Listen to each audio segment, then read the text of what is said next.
Welcome to Mrs. Z's Chemistry. In this video, we will learn about atomic radius trends. Let's recall that the horizontal rows on the periodic table are called periods, and the vertical columns are called groups. The main group elements are the elements in the S and P blocks, or the first two columns plus the last six columns on the periodic table. They are labeled as 1A, 2A, 3A, and so forth through 8A. The group number that an element is in is the number of valence electrons the element has. For example, phosphorus is in group 5A, which means it has 5 valence electrons. Remember, valence electrons are the electrons in the outermost energy level, also known as the last electron shell. The main group elements are the first two columns and the last six. We'll discuss how to determine the number of valence electrons in the F and D blocks in a few moments. This periodic table shows our F block inserted into the periodic table where it's supposed to be. The main group elements are the S block here and the P block here. Nuclear charge equals the number of protons in the nucleus. The outer electrons, the electrons in the valence shell, don't experience the full attraction of the nuclear charge because they are shielded from the nucleus and repelled by the inner core electrons. The effective nuclear charge is less than the full charge. Remember this box on the back of your periodic table. Z stands for the atomic number, or the number of protons an element has. Z effective, or Zeph, is the effective nuclear charge, and we calculate it by taking the number of protons that the element has and then subtracting the number of core electrons that element has. Let's find Zeph for each of the elements that are all in the third period here, these three elements. So let's start with silicon. Silicon has 14 protons, and it has 10 core electrons. Therefore, its Zeph equals 4. Phosphorus has 15 protons and 10 core electrons. Therefore, it has a Zeph of 5. Sulfur has 16 protons and 10 core electrons. Therefore, it has a Zeph of 6. Do you notice a pattern here? Zeph increases as we move across a period on the periodic table. Let's find Zeph for each of these elements that are all in the same column. Boron has a total of 5 protons and 2 core electrons. Therefore, its Zeph is 3. Aluminum has 13 protons and it has 10 core electrons, and it has a Zeph of 3. Gallium has 31 protons, and it has 28 core electrons. Its Zeph is also 3. Notice that Zeph doesn't change as we move down a group. Also notice that Zeph, or Z effective, is the same number as the valence electrons for each of these elements. So, the trend for Zeph is that it increases from left to right as you move across a period on the periodic table. It also stays the same in a group, up or down, in a vertical column. The radius of an atom, measured from the nucleus to the outermost shell the atom has, is determined by two things: the number of shells or energy levels that the atom has, as well as the effective nuclear charge, or the Zeph that we've just discussed. Let's talk about the atomic radius of an atom in a group, which is a column. Atomic radius increases as you move down a group of the periodic table. And this is because the number of energy shells or energy levels increases as you go down the table. Each successive element has one more energy level, therefore making the atomic radius wider and wider. Electrons are added to the higher energy levels, and the effective nuclear charge remains constant as we move down the periodic table. Now let's talk about the atomic radius in a row, or a period, across the periodic table. As you proceed across a period from left to right, the size of the successive atoms decreases. This is because the number of energy levels remains constant. So if we're looking at the third period or third row, as we move across the periodic table, we're adding electrons to that third row. That third row is not expanding, and the third row is not increasing in size as we keep adding electrons. But the effective nuclear charge at the nucleus is increasing. And what this does is it makes it like you have a larger or stronger attractive pull at the center, holding in those 3 electron shells tighter and tighter. So this is why the atoms get smaller as you move across the periodic table, even though with each successive element we are adding a proton, an electron, and a few more neutrons. Here's a picture so we can visualize the elements' size in the main groups. Going down a periodic table, you can see that the elements increase in size because we are adding energy levels. Going across a periodic table, in the same row, the elements are getting smaller and smaller because the effective nuclear charge is getting stronger, holding in the same number of electron shells a little bit tighter and stronger. Choose the larger atom in each pair. Sodium or silicon. Our atomic radius trends increase as we move to the left on the periodic table and increases as we move down. Sodium and silicon are in the same row, therefore sodium is larger. Phosphorus or antimony are in the same column, therefore antimony is larger. Aluminum or chlorine. Aluminum and chlorine are in the same row, therefore aluminum is larger. Aluminum or indium. Indium is lower on the periodic table than aluminum, therefore indium is larger. The ionic radius trend basically has the same as the atomic radius trend, but now we are looking at an atom that has lost or gained electrons. A positively charged atom will decrease in size because cations lose electrons, which means they lose energy levels. A negatively charged atom will increase in size because when they gain electrons in their last or valence shell, they begin to repel each other because now we have more electrons than we do protons.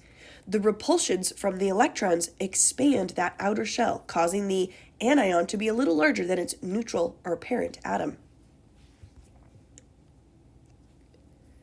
Here's another picture showing the ionic radius trends. The gray circle is the neutral atom. The red circles, or spheres, is after that atom has either lost 1, 2, or 3 electrons. You can see that the red sphere is smaller than the gray spheres. Same with on the anion side here. Our gray is the neutral, and the blue is the anion after it's gained 1 or 2 electrons. You can see that the anion is larger than the neutral parent atom. Choose the larger particle in each pair. The sodium neutral is larger than sodium cation because the cation has lost an electron, which means it has lost an energy level. Fluorine minus is larger than fluorine neutral because it has gained an electron and expanded its outer valence shell due to electron repulsions. Aluminum is larger than aluminum 3+. Isoelectronic is a fancy word for saying 2 or more atoms have the same number of electrons. In an isoelectronic series, the greater the number, or the greater the atomic number, the smaller the radius. This sentence right here that I just read is one that you should write down and remember. After you've written it down, underline it, and then highlight it. This is a very important sentence, and we're going to keep referencing it multiple times as we do our practice problems. Which of the following particles have the largest radius?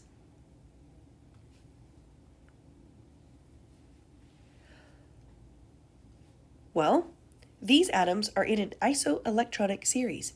That means they all have the same number of electrons. Phosphorus 3- has 18 electrons. Sulfur 2- has 18 electrons. Chlorine- has 18. Argon neutral has 18, potassium plus has 18 electrons, and calcium 2 plus has 18 electrons. Therefore, P, with the least atomic number, has the largest radius. That comes from the sentence that we just looked at 2 slides ago. In an isoelectronic series, the greater atomic number, the smaller the radius. Therefore, the lesser the atomic number, the larger the radius.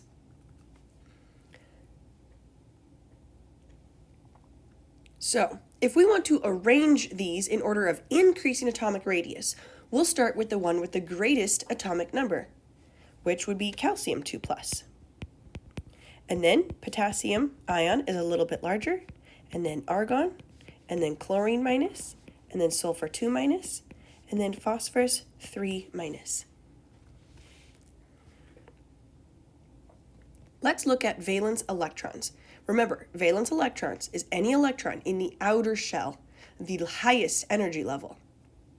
We can abbreviate valence electrons as VE. Here's this element that has an electron configuration of 1s2, 2s2, 2p6, 3s2, and 3p2. The highest energy level are the ones in the third energy level here. We have 2 plus 2. This element has 4 valence electrons. See if you can find the valence electrons for the following 2 elements. The fourth energy level is the highest energy level. We have 2 valence electrons in this second atom. In the third atom, we have the fourth energy level as the highest energy level. We have 2 plus 3, 5 valence electrons in this last atom. Here's those same 3 atoms, but now let's count the core electrons. Core electrons are any electron that's not in the outer shell. An electron is either a valence electron or a core electron. It can't be both, and it also can't be neither. It must be either core or a valence. So, any electron that is not in the last shell or highest energy level is called a core electron. So let's count these. The third energy level is the highest energy level, so we will not count the electrons in the third energy level. We will only count the electrons in the lower energy levels. 2 plus 2 plus 6. This element has 10 valence electrons. 4 is the highest energy level for the next element, so we will only count these electrons in the 1, 2, or 3 or third energy level. We have 2 plus 2 plus 6, plus 2 plus 6, plus 7. That is 25 core electrons.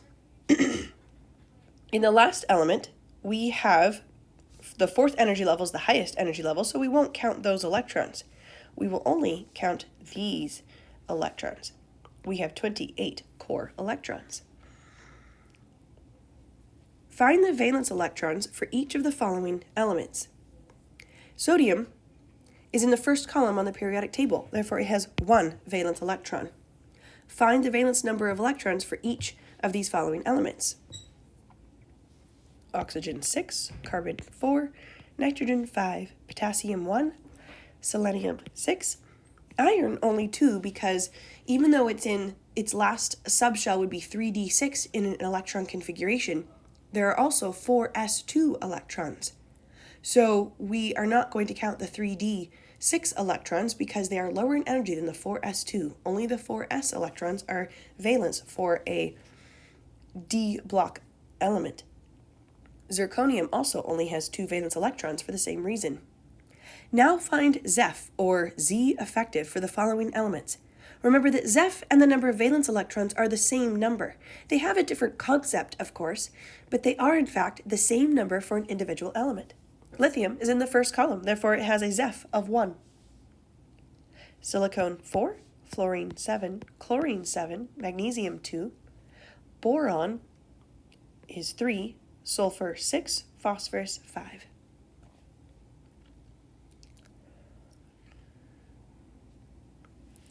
Rank the following by increasing atomic radius. Here are the answers. Choose the atom in each pair or triplet that has a larger atomic radius. Here are the answers.